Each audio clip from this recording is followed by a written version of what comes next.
Welcome to the Bad Mothers Podcast. I'm Monica Cardenas. To close out Season 3, I'm sharing my essay, It's Better This Way, published by The Audacity on October 30th, 2024. This essay is about my estrangement from my mother, my late effort to understand her as a human separate from her role as mom, and of the resolve my sisters and I shared throughout our lives. I focused on sibling estrangement this season because I wanted to understand it better. I feel very lucky that the break with my mother strengthened my connection to my sisters rather than breaking it as well. That's not always possible, as we've heard this season. I want to express my sincere gratitude to all of my guests who shared such personal and emotional stories in the hope of helping others going through estrangement from family. I'm so grateful for their trust in me and in you to listen with care and compassion. Bad Mothers will be back in the autumn with more stories from women, but with a broader scope. More on that soon. In the meantime, I hope you'll join me and Tam from Family Estrangement to talk about Virginia Evans' novel, The Correspondent, on June 23rd. Details are available on the Bad Mothers Substack and linked in the episode notes. Here is It's Better This Way.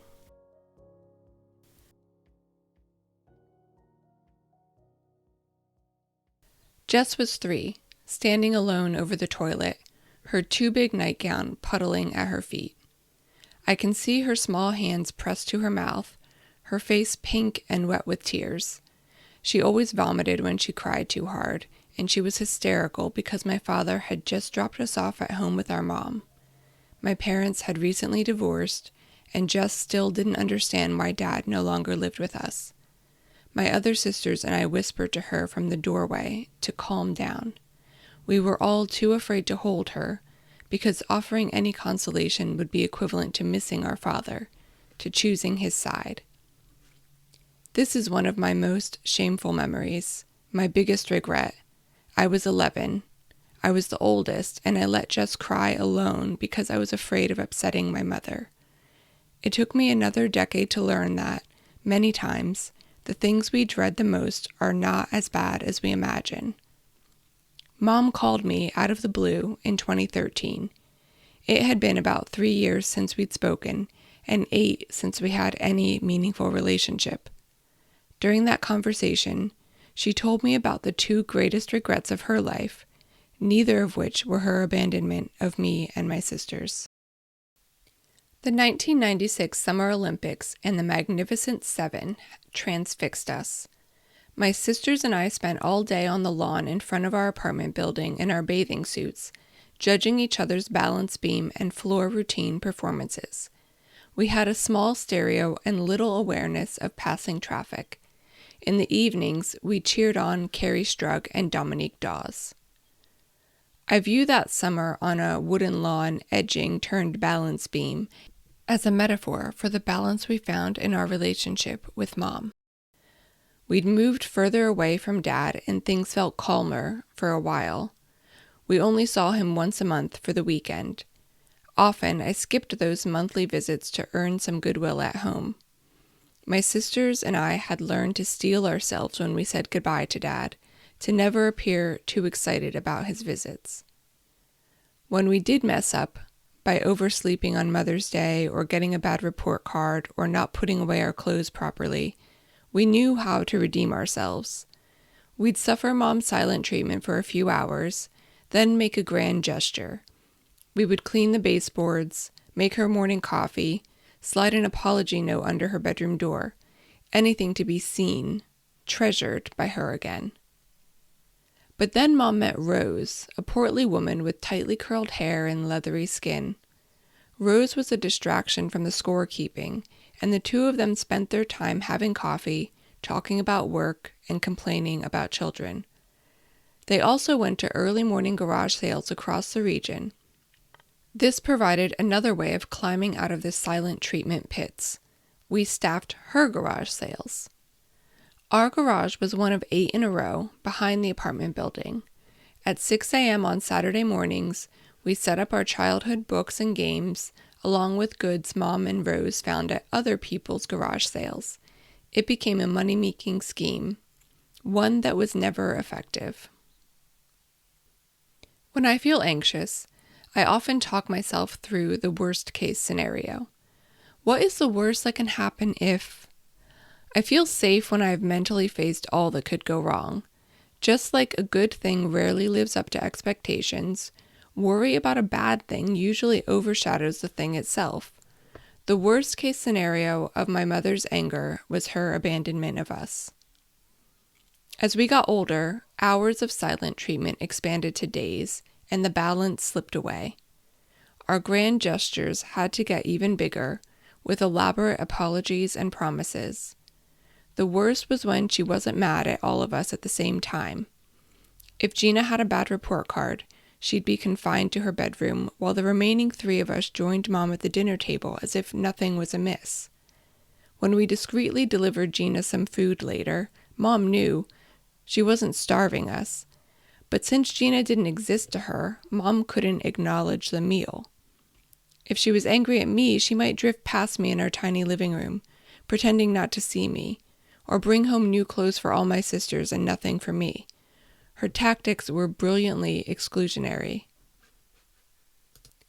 I know now that this is emotional abandonment. Being treated as a non-entity, particularly by someone on whom I was entirely reliant, is a trauma that has remained with me. I don't often think about it because, by some stroke of luck and a lot of therapy, my relationships feel relatively healthy.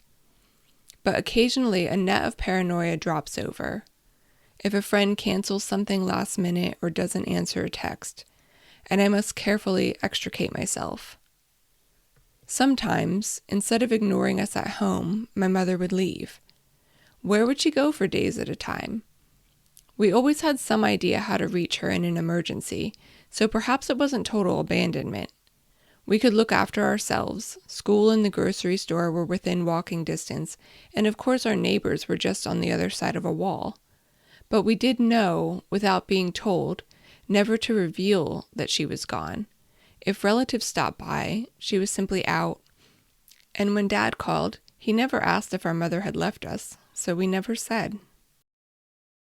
In his essay for the collection What My Mother and I Don't Talk About, Brandon Taylor writes, "The thing that kept me from writing about her, about grief, in fiction was that I lacked genuine human feeling for my mother.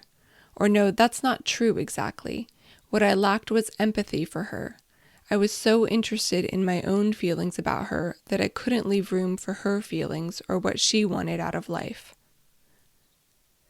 It took me almost 40 years to realize my mother had a life before me. I think that's probably true for most children, as Taylor so eloquently explains. Now, when I think about her life before me, I remember my ignorance. One evening when I was about 16, she was sitting on the front porch, smoking a cigarette. I went outside and sat beside her. The street we lived on wasn't very busy. It didn't have lane markings, but wasn't strictly residential. On that night, the auction house across the road was shut and quiet. It only rumbled to life on Wednesday evenings, when my sisters and I would fall asleep to the sound of Mr. Collins gathering bids on antique furniture and tools. The drooping power lines on the other side of the road were cloaked in a heavy fog. "It looks like London," Mom said. She took a drag on her cigarette and stared ahead. I don't remember if I asked her when she'd been to London, if she enjoyed the city life, what a transatlantic flight was like. I have a vague memory of engaging in some conversation, but the details elude me. I was too self-involved to even realize that she was offering me a window into her life before it was consumed by her children. In fact, I'm quite sure the only reason this memory surfaced is that I now live in London. A few years after that conversation, I earned a place in a study abroad program in the UK. It was unlike her, but Mom drove to campus and took me shopping for a raincoat, which she insisted I would need.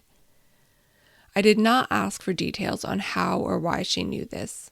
I may not have even remembered that she spent any time there, despite the fact she had told me on at least one other occasion. I can only remember feeling distressed at the money she spent on the coat. I still don't know anything about her time in London. If we've walked the same paths, if she also thinks the view from the South Bank to St. Paul's is the most stunning? If I told her I now live in King's Cross, would she say, that used to be a dangerous part of town, as everyone else does? Does she know the grand staircase in the St. Pancras Hotel where my sisters and I were photographed before my wedding? Does she know I'm married? The year after I finished college, I moved home and began applying to grad school. That was when she finally had enough. It's now clear that my entire childhood was building to our separation. First, the brief spells of silent treatment, then her disappearing altogether for untold interludes. I like to think that our final break began with the garage sales. Eventually, instead of selling, Mom began filling our otherwise uncluttered home with her purchases. There was an old window frame, repainted with a canvas tacked to the back, hanging in the kitchen. On the desk, odd little knickknacks, and on the floor, too many new plants in old pots. Years of collecting meant there was simply too much in our apartment, and something had to go. She told us each to leave. Perhaps she planned it all along and was waiting until the oldest, me, was in a position to officially take over for her. I hastily rented a tiny apartment on my bartending earnings, and my sisters moved in. Mom changed the locks on our former home. She stopped taking my calls. She was finally alone. She put everything from our childhood on the shared front porch of the apartment building and told me to come get it. If I thought it was humiliating to be reminded of our days as gymnasts on the front lawn, I learned a new definition for embarrassment as I publicly weeded through old report cards and honor roll certificates, photos with her face scratched out, and a portrait we gave her one Christmas, now with a lipstick scrawled message across the glass, "So long to my 4 girls." I salvaged our birth certificates and threw everything else into the dumpster. Last Christmas, my mother-in-law retrieved a box of my husband's childhood artwork, decades-old class photos, and the piano certificates he earned before the age of 10.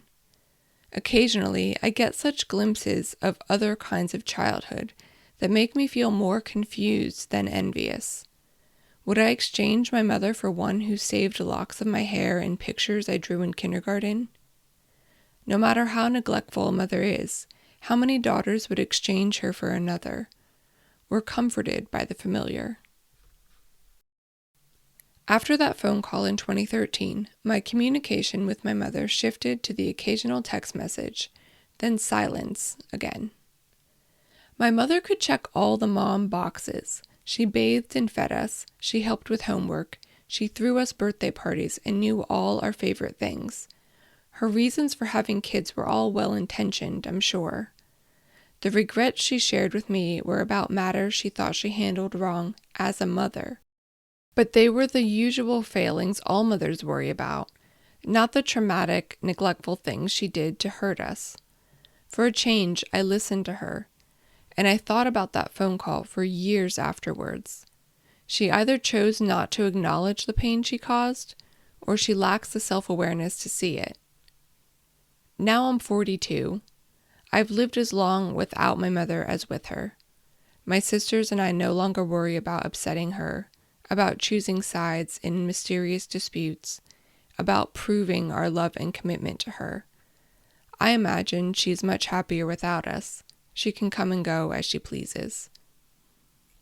Being a mother is an impossible job, but so is being the daughter of a mother who can't cope. I never would have left of my own accord. Mom's final abandonment, whether she knows it or not, was the best thing she could have done for all of us. I know it's more likely that she expected somersaults and promises from me to win her back. It was the dynamic we lived by until we all became too exhausted to sustain it. Still, I choose to see her decision as a selfless act of love. I sincerely hope she is content. It is the thing I most want to be true in this world.